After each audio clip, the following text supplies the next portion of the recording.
Hi! பழைய சோறு அப்படின்னு சொல்கிற ஃபெர்மெண்டட் ரைஸை பற்றி தான் இன்றைக்கி பார்க்க போகிறோம். ட்ரெடிஷ்னலாக எப்படி இந்த ஃபெர்மெண்டட் ரைஸை ப்ரிப்பேர் பண்ணுறதுன்னு பார்த்தீங்கன்னா, சாதம் வடிச்சிட்டு அதை ஆற வச்சுட்டு ஒரு மண்பானையில் போட்டு தண்ணி விட்டு அதை ஓவர் நைட் சோக் பண்ணி வச்சிடுறோம். காலையில் அதை எடுத்து அதில் கொஞ்சம் தயிர், பச்சை மிளகாய், சின்ன வெங்காயம் மிக்ஸ் பண்ணி உப்பு போட்டு அந்த தண்ணியோடு சேர்த்து நம்ம அதை சாப்பிட்டுடலாம். ஏர்லி மார்னிங் பிரேக்ஃபாஸ்ட்க்கு இது ஒரு நல்ல டிஷ். ஏன்னு சொன்னிங்கன்னா, இதில் இருக்கிற நல்ல பாக்டீரியா, அதாவது ப்ரோபயோட்டிக்ஸ் நம்மளோட கட்டுக்கு ரொம்ப நல்லது. இது டைஜஷனை இம்ப்ரூவ் பண்ணுறதுக்கும் ஹெல்ப் பண்ணுது. இதில் இருக்கிற ஃபெர்மெண்டட் ஸ்டார்ச் வந்து நம்மளோட கிளைசமிக் இண்டெக்ஸ் ரெய்ஸ் ஆகாமல் ப்ரிவென்ட் பண்ணுது.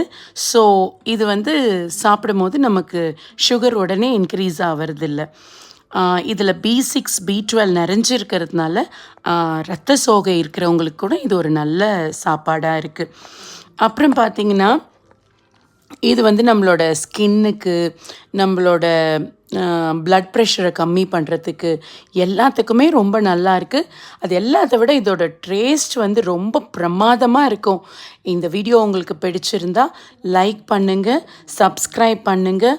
தேங்க்யூ.